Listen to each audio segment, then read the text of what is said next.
नमस्कार, news fresh के खास कार्यक्रम मंथन में आपका स्वागत है। आपके साथ मैं हूं दुर्गेशन भटनागर। आज मंथन में हम उसको मंथन करने की कोशिश करेंगे, युवाओं की पीड़ा को।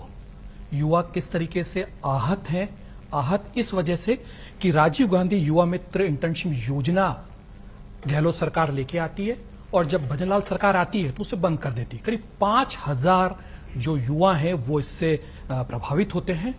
उनकी क्या पीड़ा है, इसको लेकर आज संघर्ष समिति के अध्यक्ष संजय मीणा जी हमारे साथ हैं। उनसे जरा समझें कि योजना क्या थी, किस तरीके से लेके आए और आखिर कारण क्या कुछ रहे, उनके हिस्से की क्या चीजें थी जो उनसे छूट गई।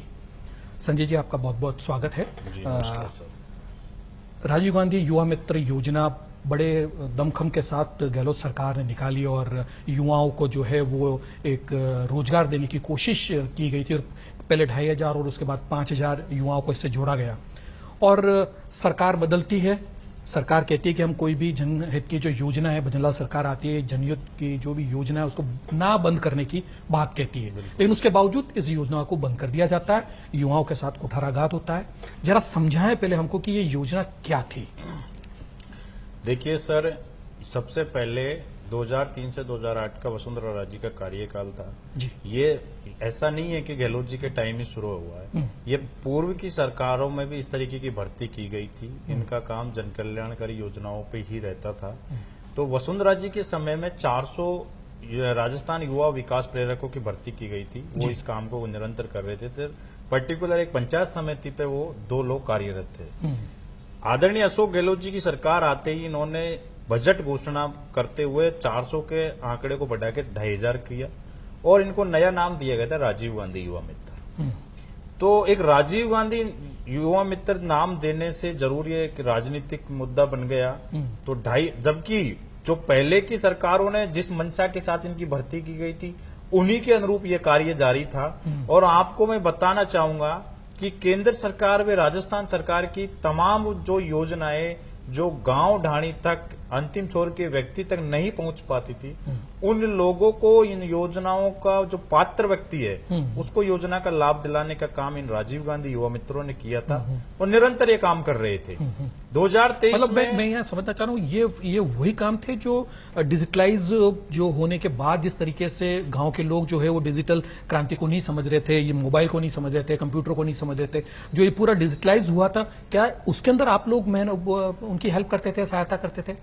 बिल्कुल सर, सरकार और जनता के बीच सेतु का काम हम कर रहे थे। जिस तरीके से सरकार योजनाएं लेके आती है और मीडिया में और प्रिंट मीडिया में प्रचारित तो होता है योजनाओं का, लेकिन पात्र व्यक्ति को योजनाओं का लाभ नहीं मिल पाता था। लेकिन ये युवा मित्र वो कार्य को कर रहे थे। ये गांव गांव ढाणी ढाणी जाके हर एक शहर की गलियों में जाके पात्र व्यक्ति को ढूंढते थे और उनके सारे डॉक्यूमेंट की पूर्ति करवाते थे और उनको बताते थे कि आप इन योजनाओं के पात्र और उन्हीं योजनाओं को उनको लाभ दिलाते थे। और मैं बताना चाहूंगा कि स्टैटिस्टिक्स डिपार्टमेंट के अंडर में हम काम करते थे। उस स्टैटिस्टिक्स डिपार्टमेंट की एक ईयरली बुक छपती है, मैगजीन, जो आंकड़े बताती है कि कितने लोगों को क्या इस साल में कितना लाभ मिला है। राजीव गांधी युवा मित्रों ने लाखों लोगों को योजनाओं का लाभ दिलाया है और वो इसलिए दिलाया, हमारी मॉनिटरिंग करता था ब्लॉक सांख्यिकी अधिकारी BSO और महीने में 2 बार कलेक्टर हमारी मॉनिटरिंग करते थे।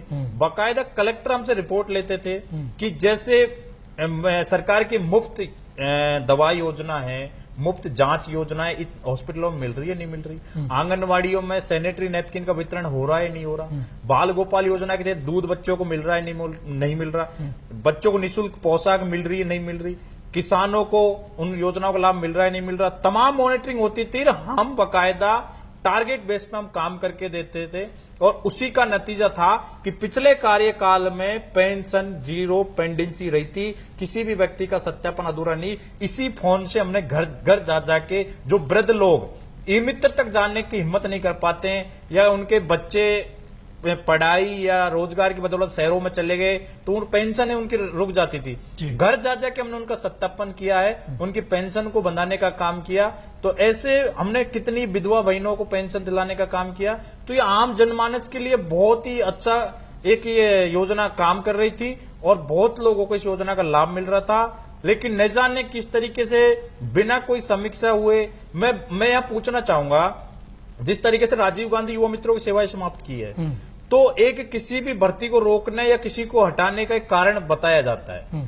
तो मैं ये कह रहा हूं कि बिना कोई कारण आपने सीधे नौकरी से ऐसे निकाल दिया जैसे दूध में से निकाल के मक्खी को फेंक दिया। उसका दुष्परिणाम ये रहा कि आज 6 युवा मित्रों ने सुसाइड कर लिया। उसका जिम्मेदार कौन है? और इन्होंने सिर्फ राजीव गांधी नाम जुड़े होने की वजह से सेवाएं समाप्त की है। तो ऐसा नहीं है, आज भी ये समीक्षा करवाएंगे तो पता चलेगा। जी, बात ये भी हुई थी कि अशोक गहलोत ने ये बात भी कही थी कि अगर आपको राजीव गांधी के नाम से अगर कहीं परेशानी है तो अटल बिहारी के नाम पर भी इस योजना को चलाया जा सकता है। सरकार की तरफ उन्होंने भी ये इंगित किया था। क्या लगता है आपको कि क्या ये केवल राजीव गांधी का नाम आ जाने की वजह से सारा सब कुछ खटाई में पड़ गया? बिल्कुल सर, हम ये शुरू से जब से इन्होंने 31 दिसंबर 2023 को हमारी सेवाएं समाप्त की, और क्या जल्दीबाजी थी। इन्होंने 25 दिसंबर को आदेश निकाला, संडे के दिन आदेश निकाला रात में कि आखिरकार सीएम साहब को इन्हीं युवा मित्रों से ऐसी क्या चिड़ मची थी, और 31 दिसंबर 2023 को सेवाएं समाप्त की। उसके बाद हम सीधे शहीद स्मारक जयपुर पे धरने देने आए थे। तो हम पहले दिन से मांग करते आ रहे हैं कि आपको राजीव गांधी नाम से दिक्कत है तो आप इनका नाम पंडित दीनदयाल उपाध्याय युवा मित्र कर दो, अटल बिहारी जी के नाम पे कर दो, भैरव सिंह जी के नाम पे कर दो, किसी भी भाजपा माइंड जो कोई महापुरुष है उनके नाम पे कर दो, लेकिन इन बेरोजगार किसान मजदूर के गरीब युवा इनका रोजगार को मत छीनो। ये हम शुरू से मांग करते आ रहे हैं। और जब 72 दिन हमने धरना दिया तो तमाम विपक्ष के नेता भी आए थे, और खुद भारतीय जनता पार्टी की सिविल लाइंस के विधायक हैं बीजेपी के गोपाल शर्मा जी, वो भी धरने पे आए थे। तो कहीं ना कहीं, और 32 विधायक ने बीजेपी के ने लेटर लिखा है हमारे फेवर में। तो दबी जुबान में ही सही, लेकिन बीजेपी के भी पार्टी पदाधिकारी और विधायक जनप्रतिनिधि इस चीज को मान रहे हैं कि युवाओं के साथ गलत हुआ है। एक आरोप लगा था कि जब ये सारी सब कुछ हुआ, जब ये भर्ती निकाली गई तो कहा गया कि क्योंकि कांग्रेस सरकार का ये फैसला था कि इस भर्ती को निकाला जाए, तो उनको लगा था कि शायद कांग्रेस माइंडेड लोगों को भर दिया गया। क्या ऐसा कुछ था? क्या प्रक्रिया क्या थी आप लोगों की भर्ती की? सर, मैं बताना चाहूंगा, ये लोग किस आधार पे आरोप लगा रहे हो? अभी इन्होंने अटल प्रेरक की भर्ती निकाली है। अटल प्रेरक की भर्ती का कहीं भी ना तो पत्रिका ना भास्कर में कोई नोटिफिकेशन निकाला है, जबकि राजीव गांधी युवा मित्रों के भर्ती का नोटिफिकेशन बड़े बड़े प्रिंट मीडिया, बड़े डिजिटल मीडियाओं में बकायदा विज्ञप्ति निकाली थी। ऑनलाइन फोरम लिए गए थे, और फोरम लेने के बाद में फोरमों की छटनी हुई, और उसके बाद इंटरव्यू हुए, इंटरव्यू के बाद में ट्रेनिंग हुई, ट्रेनिंग के बाद में भी एक एग्जाम हुई, और जो एग्जाम क्वालिफाई किया उसको इस नौकरी में शामिल किया गया था, उनको रोजगार दिया गया था। तो अटल प्रेरक की भर्ती को तो सीधे सरपंचों के माध्यम से कर रहे हैं, सीधे इनके जनप्रतिनिधियों को फोन करके कह रहे हैं कि इनके प्रस्ताव के नाम भेज दिए। तो असली धांधली तो अब हो रही है। अब इसको किस आधार पर नाम दिया जाए? तो मैं चाहता हूं कि कांग्रेस बीजेपी का खेल बंद होना चाहिए, राजस्थान के युवाओं के साथ न्याय होना चाहिए। ये आखिर उन्होंने राजीव गांधी किया, इन्होंने अटल प्रेरक कर दिया, फिर कोई नई सरकार आएगी इनकी सेवाएं समाप्त कर देगी, फिर कोई 6 लड़के और सुसाइड करेंगे। मर तो किसान मजदूर का युवा रहा है, मर तो राजस्थान का युवा रहा है। तो हम सरकारों से ये अपील करना चाहते हैं कि राजनीति के खेल को, गंदे खेल को बंद कीजिए, और इसको पर्टिकुलर राजस्थान युवा विकास प्रेरक नाम रहने दीजिए, या और भी किसी ऐसे नाम दीजिए, ऐसा पदनाम इनका नाम दीजिए जिससे कोई भी पार्टी आके इन पे कोई छिट्टा कसी नहीं करे, ना इनके ऊपर आरोप प्रत्यारोप लगाए, ना इनका रोजगार को छीने। तो अभी अगर राजीव गांधी नाम से आपको दिक्कत थी तो आप अटल प्रेरक ले आए, तो अटल प्रेरक में भी उन युवाओं को आप मौका नहीं दे रहे, तो सीधे तौर पर युवाओं के साथ चलावा है। प्राथमिकता के लिए तो कहा है उसके अंदर की प्राथमिकता हम देंगे जो कि प्रशिक्षित लोग हैं उनको। बिल्कुल सर, इन्होंने हमारे 72 दिन जब आंदोलन चला, पानी की टंकी पे कुछ साथी चढ़ गए थे, क्योंकि मरता क्या नहीं करता। हमारा जब रोजगार छीन लिया, 6 लड़के सुसाइड कर लिया है, तो पानी की टंकी पे चढ़ गए, या तो रोजगार दो या मौत दो। तो उस टाइम सीएमओ के अधिकारी, जिसमें सीएमओ की सिद्धार्थ सियाग जी थे, और अपने आयोजना विभाग के नवीन जैन थे, और प्रकाश राजपुरोहित जो जयपुर कलेक्टर थे, जयपुर पुलिस कमिश्नर हैं जो बीजू जॉर्ज जोसफ साहब, तमाम सीएमओ के आला अधिकारी थे। इनके बीच में सीएमओ में हमारी वार्ता हुई, और उसमें यह तय हुआ था कि आगामी जो भर्ती आएगी राजस्थान सरकारी में, उसमें आपको मौका दिया जाएगा, आपका समायोजन किया जाएगा, आप इस आंदोलन को समाप्त कीजिए। हमने आंदोलन समाप्त किया, हमने सरकार की बात मानी, लेकिन अब सरकार उस समझौते पे खड़े नहीं उतर रही। सरकार हमारे साथ धोखा कर रही है। अटल प्रेरक की भर्ती का जो नोटिफिकेशन आया है उसमें यह लाइन तो लिखी गई है कि कार्य में दक्ष युवाओं को प्राथमिकता दी जाएगी, लेकिन वो कौन युवा है जिसको प्राथमिकता दे रहे हो? स्पष्ट कीजिए, युवा मित्रों को मौका दिया जाना चाहिए उसमें। हमारी यही मांग है।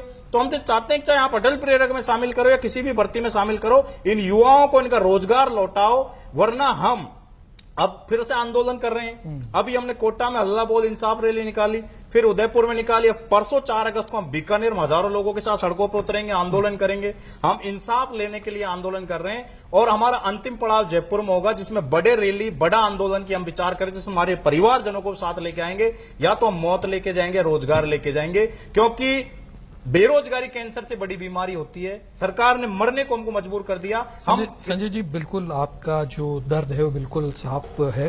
आपने परिवार की भी बात करी है। संजय जी, क्या लगता है जो ये सामने जो है, जब आपका रोजगार छिना, सामाजिक तौर पर, आपके पारिवारिक तौर पर क्या परेशानियां देखी, क्या कुछ लगा? सर, एक जॉब मिली तो एक अलग तरीके की इज्जत मिली, और फिर वो इज्जत चली जाती है, एक तरीके से पगड़ी किसी ने छीन ली। परिवार में ताने सुनने को मिल रहे, रिश्तेदारों में ताने सुनने को मिले। हमारे कई भाइयों के रिश्ते टूट गए, सामाजिक तौर पर रिश्ते टूट गए। कईयों की नई नई शादी हुई, कईयों की पत्नियां घर छोड़ के चली गई। बहुत तरीके से पारिवारिक रूप से लोग प्रभावित हो, तब जाके 6 लड़कों ने सुसाइड कर लिया। सरकार इस तरह के मरने के लिए छोड़ देगी? मरने को मजबूर कर दिया हमको। इसलिए हम कहना चाहते हैं, तो अंतिम और हम इस लड़ाई को लड़ रहे हैं। हम राष्ट्रपति से भी इच्छा मृत्यु की मांग करेंगे कि हमको मौत दे दीजिए, क्योंकि बेरोजगारी में लोग क्राइम की तरफ बढ़ते हैं, लेकिन हम क्राइम की तरफ नहीं जाएंगे। हमने संघर्ष का रास्ता चुना है, संघर्ष के बलबूते पर हम लड़ाई को लड़ेंगे और अपना हक लेके रहेंगे। और अगर हक नहीं देते हैं तो हमको मौत दे दीजिए, हम शहर से मौत स्वीकार करेंगे। अब आगे की क्या रणनीति? आगे की रणनीति, अभी हम परसों बीकानेर में हल्ला बोल रैली है, और लगभग 2-3 किलोमीटर हम पैदल मार्च करेंगे। उसके बाद संभाग आयुक्त को ज्ञापन देंगे। इसके बाद हम जोधपुर है, जोधपुर के बाद अजमेर है, अजमेर के बाद भरतपुर जो सीएम साहब का गृह जिला है, उसके बाद जयपुर। फिर बड़ा ही हम सब कुछ सोच के हमारे परिवारजनों को साथ लेके आएंगे। अब की बार हम खुद नहीं आएंगे। इनको लगता है कांग्रेस बीजेपी का कौन हमारा साथ दे रहा है, आज बताइए कौन नेता हमारे साथ खड़ा है, ये बताइए। तो अगर किसी के साथ होते तो कोई नेता तो खड़ा होता हमारे साथ। हम कैसे कैसे इस आंदोलन को कर रहे हैं, लेकिन हमारा जो स्वाभिमान है, हमारी जो नौकरी इन्होंने छीनी, उस नौकरी को हम लेके रहेंगे। हमारे सिर्फ एक राजीव गांधी नाम से इन्होंने हमारी नौकरी को ऐसे निकाल के फेंक दिया, जैसे दूध में से निकाल के मक्की को फेंक दिया। तो हम भी स्वाभिमानी लोग हैं, हम किसान मजदूर के बेटे हैं, हम झुकने वाले नहीं है। हम लड़के इस नौकरी को लेंगे या फिर हम मौत स्वीकार करेंगे, लेकिन हम झुकेंगे नहीं। और आने वाली कोई भी भर्ती में चाहे सरकार हमको मर्ज करे, लेकिन हमारे रोजगार को बहाल करे। चलिए, आपको सरकार जो है वो इस दुविधा से निकाले, आपका जो जॉब है वो वापस आए, कोशिश इसी बात की रहेगी। और हमारे जो ये मंच है वो सरकार तक जाए, और सरकार से भी हमारी अपील है कि वो इनकी जो वास्तविक जो पीड़ा है उसको समझने की कोशिश करें और उसके अकॉर्डिंग चीजें करें, राजनीति से ऊपर उठकर चीजों को करने की कोशिश करें। फिलहाल मंथन में इतना ही, हमें दीजिए इजाजत। नमस्कार।